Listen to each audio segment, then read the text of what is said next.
So the ATF just suffered a significant loss.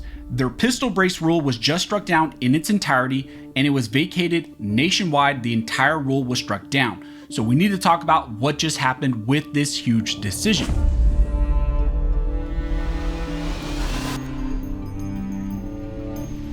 Now, really quick before we jump into this video, I want to ask you all for a huge favor. Looking at some of my analytics, about 60% of all my viewers are not actually subscribed to the channel. So if you want to support this channel, if you want this type of two-way information to get out to more people, please consider subscribing to the channel. But regardless, I really appreciate all of your guys' support.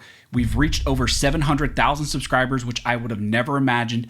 And I just want to thank you guys so much for all of your support. Now, as I mentioned in the intro, in this video, we're going to be talking about the pistol brace rule. This is something that's been developing since this rule was passed. This is something that's been challenged in multiple cases, in multiple federal courts. And now we have our first final merits decision. This decision is coming out of the Mock v. Garland case. This is a case that was filed and fought for by Firearms Policy Coalition, and this is a huge win.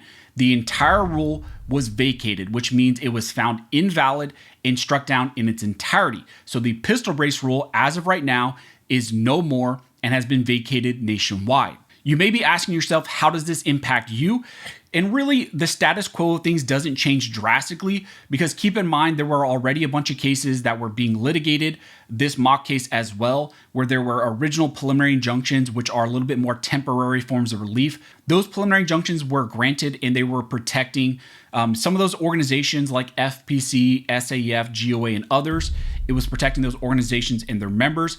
And then you also had the Brito case, where you had a nationwide preliminary injunction, and again, that protected everybody nationwide, but those were temporary forms of relief. Here in this case, it's a final merits decision and a vacature of the entire brace rule, and again, final merits decision, which is huge, which means now this case will proceed forward. Even if it goes to the Fifth Circuit, it will proceed forward on a merits decision, ultimately probably leading the path back to the Supreme Court. Now, this decision comes again in that Mock v. Garland case, and it was issued by the amazing judge, Judge Reed O'Connor. Judge O'Connor has issued a lot of favorable decisions before, not just in the pistol brace issue, but the Vanderstock frames and receivers case and other cases as well. And once again, he's issued a huge decision striking down the pistol brace rule. One of the things that the ATF was trying to do in this lawsuit is they were claiming that although the Fifth Circuit had already reviewed the Mock v. Garland case and found that there was a likelihood of success on the merits, and that the APA here, the Administrative Procedures Act, was violated by the ATF, because remember, the ATF has to follow the APA when they promulgate these types of rules. They had that notice of proposed rulemaking. That was the first kind of draft they put forward of their pistol brace rule. And you may remember that at that time, we were talking about how the ATF had this whole worksheet, and it was this report card system where they had point systems that you would add up, and that would help you determine maybe when a firearm with a brace attached to it would then be an SBR and not a pistol. They had that whole worksheet that was in the proposed rule. But then when we got the final rule by the ATF, all of a sudden that worksheet was gone. Now, when this case was moving through the process, what ended up happening is all the courts that reviewed this said that the ATF violated the APA because it did not follow the logical outgrowth test. Essentially, because the ATF scrapped the worksheet system and then went to a more arbitrary and capricious kind of just intent-based analysis and just this vague, broad analysis where the ATF gets to determine on their own what would make something an SBR with a brace attached to it, that violated the APA. So when the preliminary injunctions were first reviewed, it was found to be a violation of the APA.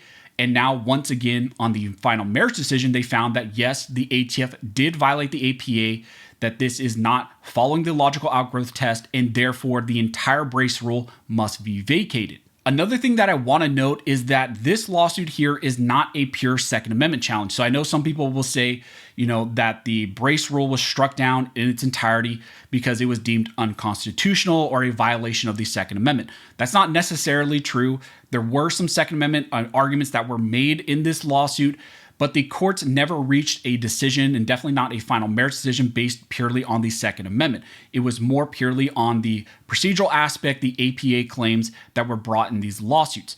Now, one of the other interesting things that happened in this final decision by Judge O'Connor was the fact that the ATF for a while in this lawsuit suddenly tried to argue that issuing an injunction, a preliminary injunction, or vacating the entire rule or doing some sort of relief would violate the AIA, essentially violate a tax requirement where you would be avoiding the tax, paying the NFA tax, and that essentially any type of relief would be barred. Here, Judge O'Connor got around that. He stated in the decision that the court notes that the defendants do not and cannot claim that the plaintiff's procedural and constitutional challenges to the final rule are barred by the AIA. Rather, as evidenced by their arguments, defendants challenge the plaintiff's ability to seek preemptive injunctive relief. There are meaningful differences between an injunction, which is a drastic and extraordinary remedy, and vacature, which is a less drastic remedy. Accordingly, because as discussed in this decision, the court is vacating the final rule and is not granting plaintiff's request for a permanent injunction, plaintiff's arguments are moot, and the court need not address whether the requested injunctive relief is barred by the AIA. So there you're seeing Judge O'Connor get around the AIA arguments with the ATF, saying the AIA only applies to injunctions.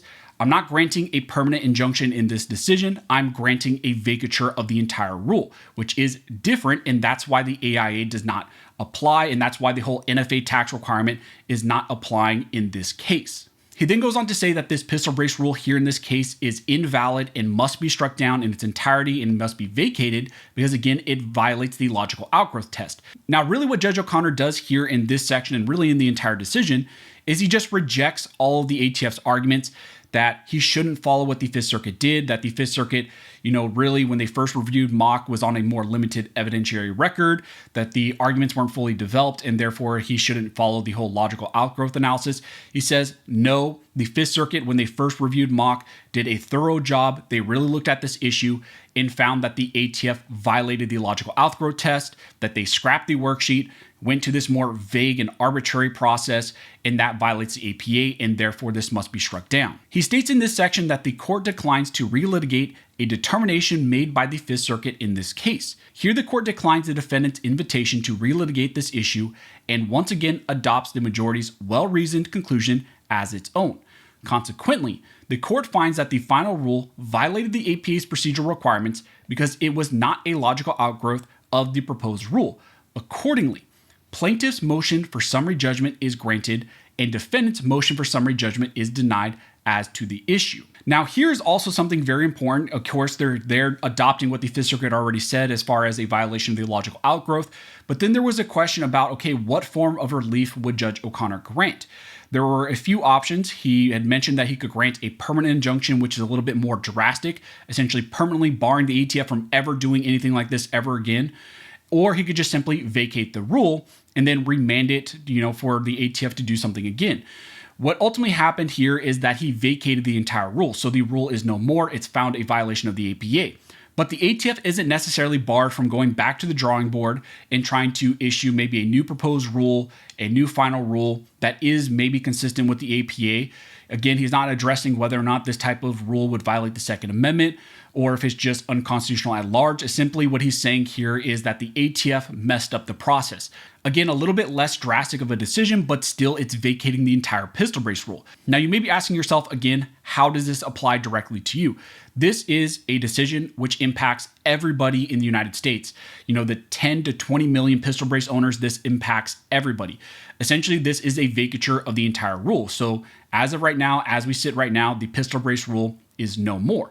Now, even the caveat with that is the fact that we already had some injunctions protecting people, and then we also had the nationwide preliminary injunction in the Brito case. So does the status quo really change drastically because of this? No, not necessarily, but this was still a merits decision, which is huge. The other caveat to this is the fact that we all know that the ATF will appeal this up to the Fifth Circuit once again. They will try their hand once again at the Fifth Circuit. They will cry that the lower court here, Judge O'Connor, got this analysis incorrect, that he did the wrong thing, and therefore the Fifth Circuit should reverse. Also, in the interim, kind of in the meantime, they're probably going to ask for an administrative stay of this ruling, put a halt on that nationwide vacature. And then there's also a couple more additional wrinkles. Right now, the Fifth Circuit has consolidated all the preliminary injunction reviews of these pistol brace cases. The Mock case, the Brito case, the GOA case, all of those cases are set to be heard around the August 15th date.